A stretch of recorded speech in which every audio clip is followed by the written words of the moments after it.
All right, now it is time for the fun part of the day where we actually get to do a fun activity. So, as part of a bit of a context of today's workshop, we're going to focus on this country called Haiti. Now, has anyone heard of Haiti before here? Yes. I've heard of it. Sorry, mate, the one from you. My dad's from Haiti. Oh, that's lovely. Does your dad like Haiti? Alright, so as part of the context of today's activity, it's going to take place in, so we're going to present to you two case studies. One of them is going to be in Haiti. It is a country in the Caribbean with a total population of 10 million people, and the capital city is in Port-au-Prince, where the language is Haitian Creole and French. 59% of the population survive on less than $2 a day. Now, to put that in perspective, what can we actually get with $2 a day? Does anyone here have any ideas? Yes, at the back. Lollies. Yeah, lollies. Any other ideas? Yep. Milk. Can of milk, yep. Anyone else? So obviously we know that a can of milk or lollies is not going to survive or get you surviving for more than a day. You need to worry about not only food and also a place where you can live and sleep. So that leaves Haitian a little bit more vulnerable to natural disasters. So subsequently in the year of 2010, a 7.0 magnitude earthquake hit the country of Haiti. Now tragically, 160,000 people lost their lives, and then 1.5 million people lost their homes as well. So it was a pretty terrible incident, and widespread damage was caused to all the buildings and surrounding infrastructures. So our second case study is going to take place in Darwin. Has anyone been to Darwin before here, given that it is in Australia? Yes, do you like the weather? Have you been to Darwin before? Like, the weather was awful. It was way too hot. Sorry to hear. So yeah, Darwin. It is the capital of the the Northern Territory, and they also have a strong tourism industry over there, and it has been rebuilt 4 times due to different various historical reasons, one of them being Cyclone Tracy, as we're going to be covering here. So Cyclone Tracy did tragically hit Darwin on Christmas Day 1974.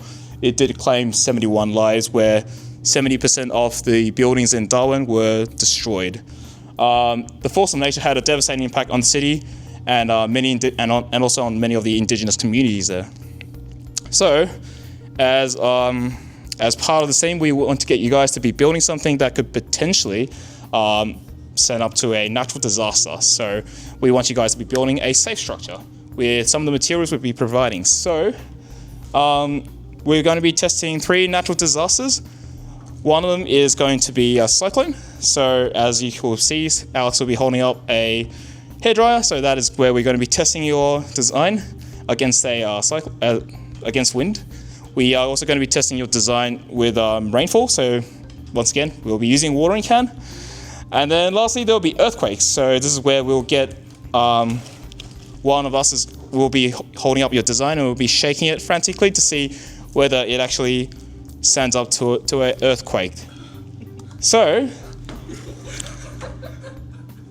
Did you have a question there, mate? No? That's all good.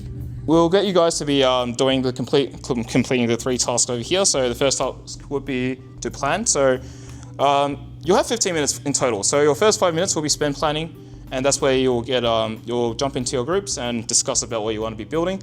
Draw some diagrams and also do some calculations on the materials you will need. And then after the 5 minutes time is up, you'll get 10 minutes of building time. So that's where the shop will be open and you'll be able to purchase the materials and you'll be able to build the design. And then lastly, you get to test them. So that's where we get to test with your structure with all the disasters we just listed. And these are the shop materials that you get. So firstly, you get a popsicle stick. That's just $1. Next, you get a hard piece of plastic. That is just $15. You'll find out in a second that is a little bit sturdier than a regular plastic sheet that we'll be covering in a second.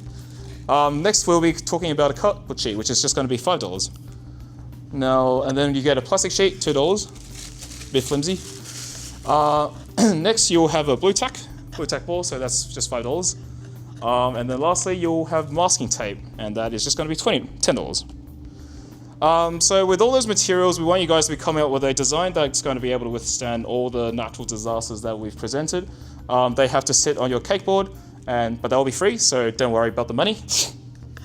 You'll be given I forgot to mention, but you'll be given $45 in Monopoly money for your project, so make sure you count your budget wisely. You don't want to be spending $45 on 3 pieces of hard plastic. That'd be a very silly idea, because you won't be able to put those hard pieces of plastic together. And lastly, with regard to some of the shop housekeeping rules, with regards to the shop, please don't, in your teams, only one person at any time is allowed to be at the shop to buy the material, so make sure you delegate the one person and he knows what he's buying. And then next is no cutting or ripping any materials, because we want to be sustainable. We want to make sure that we can reuse those materials, so please don't cut any of the materials. The only exception you can take is blue tack and the masking tape. So you can go crazy with those. Everything else, no cutting, and also no refunding. So please make sure that you know what you're buying. So because we can't refund you as part of our policy, so make sure you know what you're buying. And lastly, when you arrive at the shop, single file, please, so you don't overcrowd the shop and make the shopkeeper get a headache. Yep. That's all we have to explain it. Are there any questions? We'll just quickly answer them. Yes, the one at the back. Can I work by myself? No, sadly not. We have to form everyone into groups just so that they can undertake this task. We can create great projects working in a team, so as such we would like you guys to be working in a team to get a bit more training and understand how teamwork actually works out. Yep, any other question? The house was so small. Sorry mate, could you repeat the question again? So how are we supposed to fit in that house? It's too small. As long as a Lego minifigure is able to fit into that house, then that is all good. Otherwise, you need to build a house that fits on this cake board, and it's able to stick on it and not fall off. Any other questions? All right, if there aren't any more questions, let's get started.